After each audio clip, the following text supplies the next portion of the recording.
Përshëndetje miq të YouTube, uroj t'jeni gati sepse sot bregun Qeparo po na pret.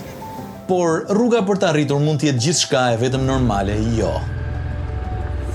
Pas një nate gjumë shplotëse, një mëngjesit të shpejt me gatime të zonës, një kafe në borë me pronarin e bujtinës dhe pamjen mahnice të malit Çajupit, do të lëm pas shepërin dhe do të nisemi për një udhtim të gjatë. Çfarë surprizash fsheh kjo rrugë mes maleve? Një takim i papritur, i rrezikshëm apo thjesht interesant? A do e arrim Qeparon sonte apo... Nëse rruga na lejon, po, rruga episodit 5 sapo fillon. Mos e humbisni.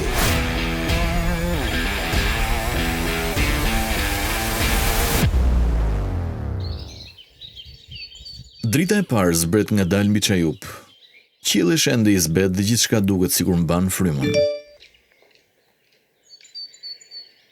Pemët e mëdha në majt shpatit duken si rojet qetësisë së mëngjesit. Motorët qëndrojnë gati të heshtur aty ku nata i ka lënë.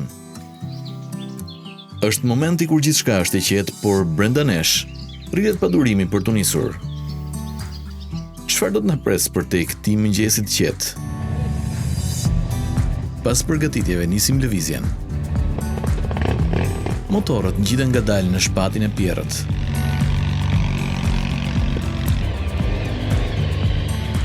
Është fillimi i udhës dhe energjia e ditës bëhet që tani.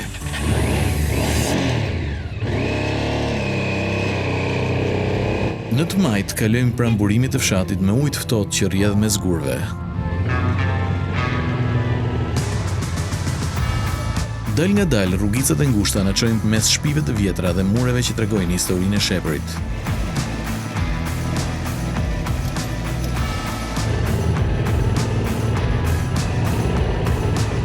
Me çdo metër afrohemi te dalja e fshatit.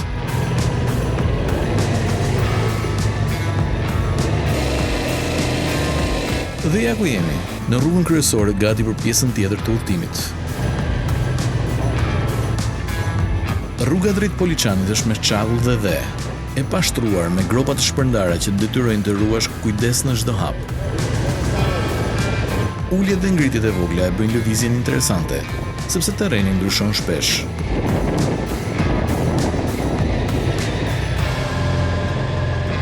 Në dy anët e rrugës ka gjelbërim, shkurrët dendura që mbulojnë shpatet e vogla. Mes tyre rriten edhe pemë vendase si dushku malor dhe frashëri, të cilat i japin peizazhit një ndjenjë qëndrueshmërie. Në disa vende ka pemë të vetmuara, të mbijetuara mes gurve duke treguar sa e fortë është jeta në këtë terren. Kjo është bimësia tipike e zonave të larta të Zagorisë, ku klima e freskët lejon edhe rritjen e barrave medicinale që banorët i kanë përdorur për shekuj. Pas kësaj, përpara na pret një surprizë, një peizazh vërtet i bukur. Liqeni i shepërit. S'është një trup uji i madh, por papritur bëhet qendër e qetësisë dhe reflektimit. Liqeni furnizon ujin e pishëm për komunitetin lokal dhe pasuron burimet natyrore të zonës, ndërkohë që ruan ekosistemin e habitatit të rrezikuar të brigjeve malore. Pra ai nuk është vetëm bukuri natyrore, por edhe një pikë e rëndësishme për biodiversitetin dhe jetën rurale përreth. Kur arrim afër, e kalojmë atë nga e majta dhe vazhdojmë rrugën, duke marrë me vete qetësinë që përcjell ky vend. Rruga vazhdon me kthesa e mbuluar me dheta e errët dhe gurë të imët. Rrotat kërcasin lehtë mbi sipërfaqen e fortë. Ngjyra e tokës është e thellë, pothuajse kafe e errët. Një peizazh i thatë që të shoqëron me monotoninë e tij karakteristike. Kjo zgjat disa kilometra e më pas, pak e nga pak, sipërfaqja fillon të marrë një nuancë më të çelët. Tokës i shtohen gurë të bardhë dhe shenja që tregojnë afrimin drejt një zone të banuar. Ndjenja e rrugës së egër mbetet pas dhe para nesh hapet pamja e shtëpive të para, me mure guri dhe dritare të vogla, tipike për këtë trev. Hymë në qendër të Poliçanit. Vendi duket i qetë, nuk ka shumë lëvizje. Duket sikur koha ecën shumë ngadalë këtu. Ndalojnë motorët pranë një ndërtese të vjetër që na ofron hije. Përballë saj shfaqet taverna Thanasi, e vetmja që ka gjallëri. Disa burra të fshatit janë ulur jashtë duke pirë kafen e paradites. Afrohemi për t'u freskuar me një gotë ujë, një lëng të ftohtë dhe një kafe, para se të vazhdojmë udhëtimin. Pas pushimit në tavernën Thanasi, ndezi motorin dhe nisim përsëri rrugën. Fillimi është më i butë. Asfalti shtrihet përpara me kthesat pafundme që të mbajnë gjithnjë të përqendruar. Çdo kthes hap një pamje të re. Në të djathtë, mali i Çajupit shoqëron udhtimin ton si një mur gjigant që nuk të lë të humbasësh horizontin.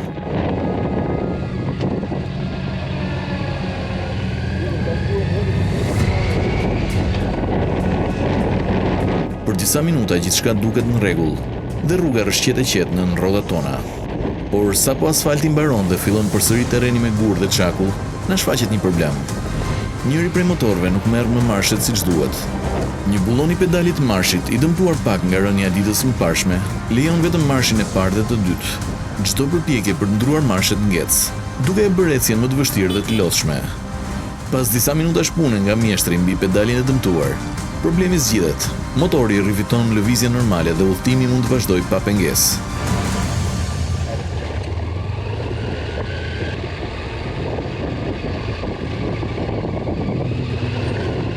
Vazhdojmë rrugën dhe mes kthesave na del përpara një surprizë tjetër e papritur. Në mes të rrugës shfaqet një gjarpër i zi, jo shumë i madh që kalon me qetësi përtej. Zhurma e motorëve e tremb dhe për një çast lëviz me shpejtësi drejt anës tjetër duke u zhdukur mes shkurrave. Kamera ndoshta nuk e kapi siç duhet, por mbeti si një kujtim i veçantë nga kjo pjesë e rrugës.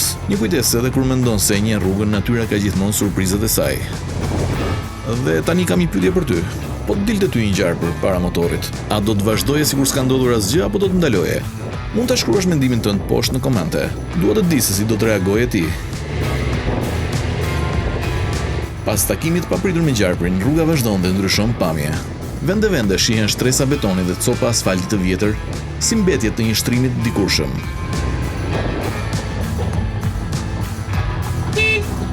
Pak më tej përballë ndeshim një ekskavator të madh që po punon për të shtruar një tub të gjerë uji. Ndalesa është e shkurtër, e shoqëruar me një borim miqësore, dhe pritja mjafton që mjetit na hap kalimin. Kalojmë ngadalë pranë tij dhe në të majtë mbetet i dukshëm kanali ku vendosen tubat.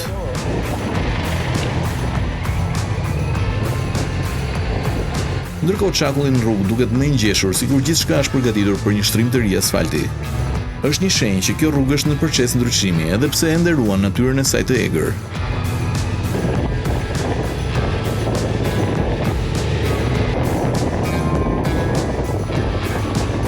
Disa qindra metra më poshtë shfaqet një tjetër mjet më i vogël që vazhdon punën. Ndërsa kalojmë këtu, e ndjejmë bashkë kontrastin.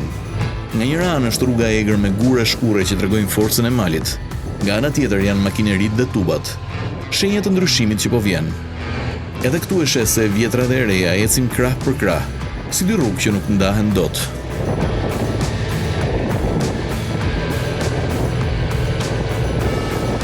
Vazhdojmë më tej mes përmes luginës me malet që shtrihen ball për ball. Pas disa kilometrash mbërrim në fshatin Suh. Aty na pret një pjesë asfalti i ri i sapo shtruar. Fshati Suh është i njohur për peizazhin e tij malor. Lugina rreth e rrotull krijon një ambient të qetë, ndërsa banorët ruajnë stilin tradicional ndërtimor me mure guri dhe çati prej tjegullash. Këtu janë ruajtur tiparet tradicionale të fshatrave të Zagorisë. Shtëpitë janë kryesisht prej guri me oborre të ngushta dhe çati të pjerta. Ndërsa rrugicat e kaldrëmta mbajnë ende gjurmët e kohës vjetër. Fshati ka edhe vlera historike, pasi këtu kanë kaluar rrugë të hershme tregtare që lidhin Zagorinë me luginën e Drinos dhe qytetet më të mëdha përreth. Pasi lëm pas fshatin Suh, rruga gjerpron mes kodrave. Duke ecur më tej në të djathtë shfaqet liçeni i Doftisë. Në ver ky liçen shpesh teron duke mbetur bosh derisa shirat e vjeshtës i japin jetë sërish. Natyra këtu jeton me ritmet e veta, e heshtur, e fortë dhe e papritur. Ndërsa përpara nesh në horizont vazhdojnë vargmale masive, gur dhe tokë që na kanë shoqëruar për ditë tëra në këtë udhtim.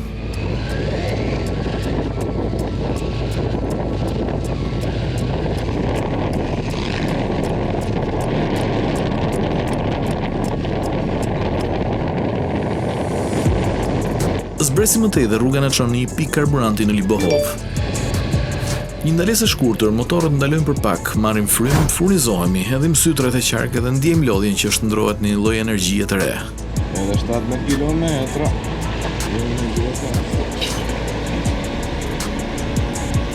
Si do vazhdojmë?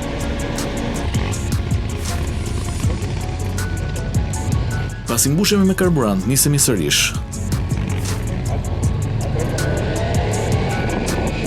Rruga bëhet e drejtë e hapur dhe shpejt na çon në rrugën kombëtare drejt Gjirokastrës. Ne vazhdojmë udhëtimin ton me gjithë kujtimet dhe pamjet që kemi lënë pas.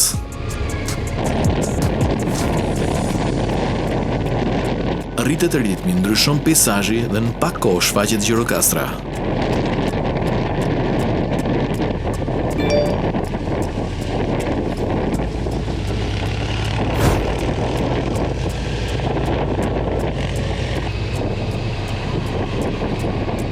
Pasi edhe Gjirokastra ngelet pas, udhëtimi na çon drejt ujit ftohtë te Pelenës. Kjo zonë është e njohur për freskinë dhe ndalesat e shumta. Rruga këtu ka jetë, makina të parkuara, njerëz që ndalojnë për një kafe të shpejtë, të tjerë që blejnë produkte të freskëta të zonës. Për disa minuta ndjesia është si një stacion të vogël pushimi ku udhëtarët ndjejnë të njëjtin itinerar, edhe pse vetëm për një çast. Ne vazhdojmë rrugën më tej, në Tepelen.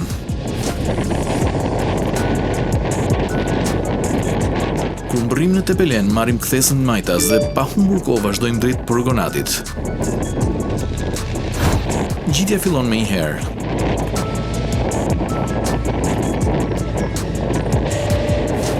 Peizazhi ndryshon, malet vijnë gjithnjë e më afër dhe kthesat shtrihen njëra pas tjetrës.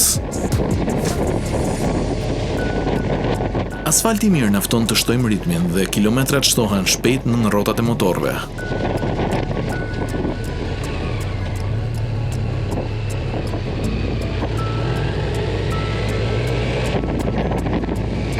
Ecim mes maleve, ndjejmë ajrin e pastër nga gjelbërimi që na rrethon.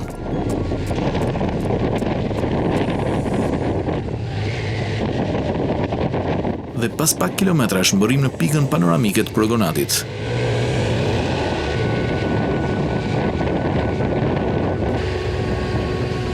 Ndalesa është e shkurtër sa për të bërë disa foto e një video të shkurtër që mbetet kujtim.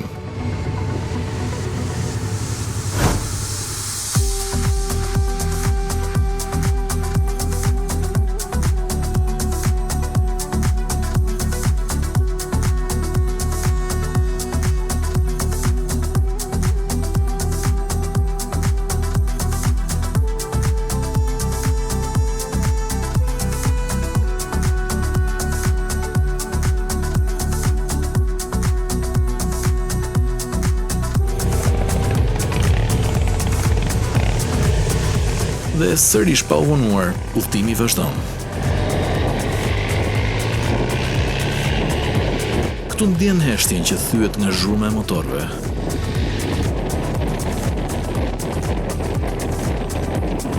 Rruga drejt Kuçit bëhet më e ashpër, më shkëmbore. Shpatet zhveshura, gur të mëdhenj të vendosur aty prej shekujsh.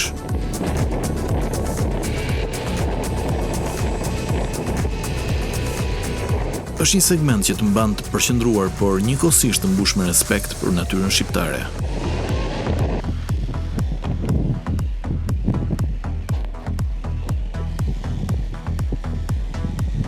Ndalojmë në një restorant buz rruge për një drekë të shpejtë, një tryezë e thjeshtë, pak ushqim për trupin dhe qetësi për mendjen.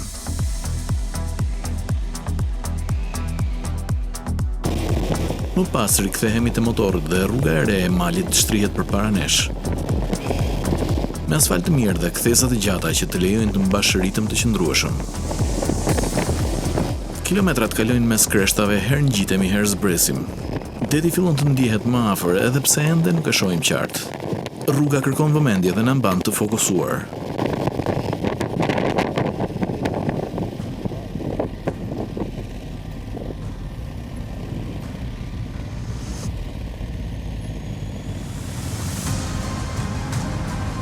Dalim në rrugën e vjetër, bëhet më e ngushtë dhe shumë më e njohur për ata që e kanë kaluar më parë. Vazhdojmë edhe pak dhe përpara shfaqet rreth rrotullimi që mbarojt.